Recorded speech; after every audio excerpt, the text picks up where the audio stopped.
E hoje é dia de guia de fundos, como é habitual, com o Rui Pacheco. Hoje, Rui, bem-vindo a este fecho de contas depois deste período de férias. Vamos falar de um fundo de obrigações europeias, da Fidelity. Eu começaria, como é hábito, por perguntar-te de que tipo de fundos é que estamos a tratar, sendo que já se percebe que é um fundo com obrigações europeias. Sim, neste caso trata-se de um fundo que investe em obrigações com uma qualidade de crédito superior, eh, ainda que tente, dentro das várias opções de qualidade de crédito, encontrar algumas alternativas que ainda possam gerar algum retorno, o que neste momento, de facto, tem sido mais difícil com as taxas de juros na Europa a caírem para mínimos Estamos a falar, históricos. para os telespectadores que não saibam, de obrigações soberanas ou de obrigações de empresas. Normalmente mais soberanas, mas pode ter também alguma parte em obrigações de empresas, desde que sejam fora ou dentro do investment grade e, portanto, fora do high yield. Falavas há pouco dos juros baixos. É um bom momento para se investir neste tipo de fundos associado a obrigações do velho continente? Vamos ver, de facto, o enquadramento atual, nós estamos mais positivos para um pouco mais de risco, ou seja, fundos que tenham pelo menos alguma componente do investimento em ações.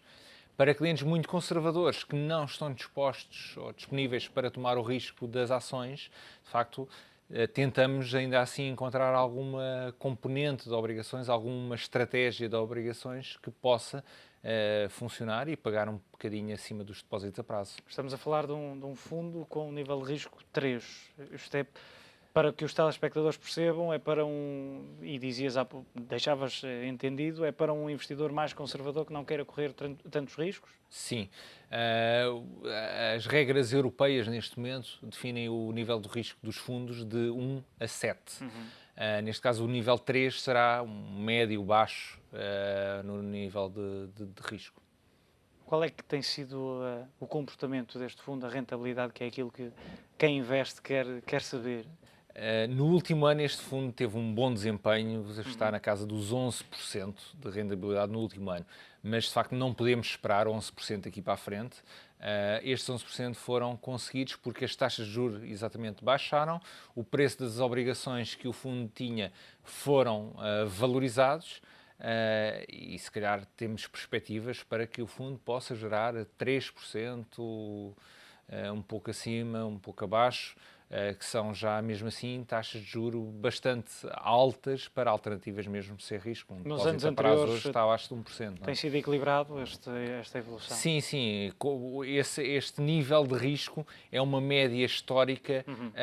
de mais longo prazo e, portanto, a volatilidade do fundo tem sido sempre controlada. Olhando não apenas para este fundo, mas para os fundos de investimento em geral e olhando para os investidores portugueses, têm cativado, continuam a cativar o interesse? Sim, é verdade. No caso particular do Banco Best, estamos a níveis historicamente máximos históricos nos fundos de investimento estrangeiros. Os investidores percebem que neste enquadramento de taxa de juros têm que procurar outras alternativas com um pouquinho mais de risco e de facto têm conseguido, dentro dos fundos de obrigações, dentro dos fundos de ações, mercados emergentes, as rendibilidades têm sido de facto muito interessantes e os clientes têm apostado neste tipo de fundos. Consegues dizer-nos, com base concretamente no caso do BEST, se os investidores estão a optar por fundos mais conservadores ou por fundos que possam ter um risco um pouco maior? Até há cerca de um ano, de facto, víamos mais entradas em fundos um bocadinho de menos risco. Uhum. Entretanto, com as taxas de facto muito baixas, temos visto alguma rotação para ativos de maior risco, nomeadamente ações, ou fundos mistos para clientes que não querem assumir totalmente o risco das ações. Rui, como sempre, muito Muito obrigado pela tua obrigado. análise. Fica por aqui o Guia de Fundos desta quarta-feira.